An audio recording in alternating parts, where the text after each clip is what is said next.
Hello friends, welcome to சுவை factory சமையல். இன்றைக்கி ஒரு டேஸ்ட்டான தக்காளி சாதம் செய்ய போகிறோம். இது குக்கரில் ஈஸியாக டக்குன்னு 10 நிமிஷத்தில் செஞ்சிடலாம். டேஸ்ட்டும் சூப்பராக இருக்கும். வாங்க எப்படி செய்யலான்ட்டு பார்க்கலாம். அதுக்கு நான் 2 கப்பு பொன்னி அரிசி தான் எடுத்திருக்கேன், சாப்பாட்டு அரிசி. அதை 3 தடவை நல்லா கழுவிட்டு தண்ணியை கீழே ஊற்றிட்டு தண்ணியை மாற்றிட்டு ஒரு 15 நிமிஷம் ஊற வச்சுக்கிடுவோம்.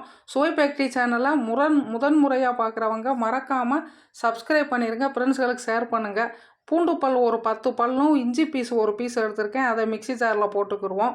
2 ஸ்பூன் மல்லி எடுத்திருக்கேன், அதையும் போட்டுக்கிடுவோம். 1/2 ஸ்பூன் சீரகம் எடுத்திருக்கேன், அதையும் போட்டுக்கிடுவோம். போட்டு ஃபைன் பேஸ்ட்டாக அரைச்சி எடுத்துகிட்டு வந்தாச்சு. இப்போ இது இருக்கட்டும். அடுத்து தக்காளி ஒரு பழுத்த தக்காளி ஒரு 6 தக்காளி எடுத்திருக்கேன், அதையும் நல்லா கட் பண்ணி போட்டுக்கிடுவோம். போட்டுட்டு மிக்ஸி ஜாரில் போட்டுக்கிடுவோம். சுவை ஃபேக்ட்ரி சேனலை முறையாக பார்க்குறவங்க மறக்காமல் சப்ஸ்கிரைப் பண்ணிடுங்க, லைக் பண்ணுங்கள், வீடியோவை ஸ்கிப் பண்ணாமல் பாருங்கள், பெல் பட்டனை கிளிக் பண்ணிக்கோங்க. இப்போ 6 தக்காளியையும் கட் பண்ணி மிக்ஸி ஜாரில் போட்டாச்சு. இதை நல்லா அரைச்சி எடுத்துகிட்டு வந்துடுவோம். இந்த மாதிரி அரைச்சி நம்ம போடும் பொழுது இந்த தொலியெல்லாம் தட்டுப்படாமல் நல்லாயிருக்கும் சாப்பிட்றதுக்கு. இப்போ அரைச்சி எடுத்துகிட்டு வந்தாச்சு. இந்த மாதிரி இருக்கணும். அடுத்து குக்கரில் ஒரு குழிக்கரண்டி கடலை எண்ணெய் விட்டுட்டு 2 ஸ்பூன் நெய் விட்டுக்கிடுவோம். நெய் ஊற்றும்போது சாதம் நல்லா மணமாக இருக்கும், சுவையாக இருக்கும். பட்டை ஒரு பீஸு, அன்னாச்சி பூ 2, பிரியாணி இலை 2, சோம்பு ஒரு 1/2 ஸ்பூனு, கல்பாசி, அப்புறமா கிராம்பு எல்லாத்தையும் போட்டு நல்லா பொரியட்டும். நல்லா பொரிஞ்ச பிறகு பெரிய வெங்காயம் ஒரு 4 வெங்காயம் எடுத்திருக்கேன், அதை கட் பண்ணி நீல வாக்கில் வச்சுருக்கேன், அதையும் போட்டுக்கிடுவோம். போட்டுவிட்டு இதை நல்லா பொன்னிறமாக வர்ற வரைக்கும் நல்லா வதக்கிக்கிடுவோம். இந்த மாதிரி வதக்கும் போது தான் சாதம் நல்லா டேஸ்ட்டாக இருக்கும். இப்போ நம்ம மசாலா அரைச்சி வச்சோம்ல, அந்த பேஸ்ட்டையும் இதில் போட்டுக்கிடுவோம். போட்டுவிட்டு இதையும் நல்லா வதக்கிக்கிடுவோம். இந்த பச்சை வாசனை போகிற அளவுக்கு நம்ம வதக்கணும். இப்போ 1 ஸ்பூன் நான் தனி மிளகாய் தூள் போட்டிருக்கேன், 1/2 ஸ்பூன் மஞ்சத்தூள், அப்புறமா ஒரு 1/2 ஸ்பூன் கரம் மசாலா போட்டிருக்கேன். எல்லாத்தையும் போட்டு நல்லா வதக்கிக்கிடுவோம். பச்சை வாசனை போகிற வரைக்கும் நல்லா வதக்கிட்டு இப்போ தக்காளி நம்ம அரைச்சி வச்சோம்ல, அதையும் ஊற்றிக்கிடுவோம். ஊற்றிட்டு இதை நல்லா மிக்ஸ் பண்ணிவிட்டு வதக்கிக்கிடுவோம். இதுக்கு தேவையான உப்பு ஒரு 1/2 ஸ்பூன் போட்டிருக்கேன், கல் உப்பு.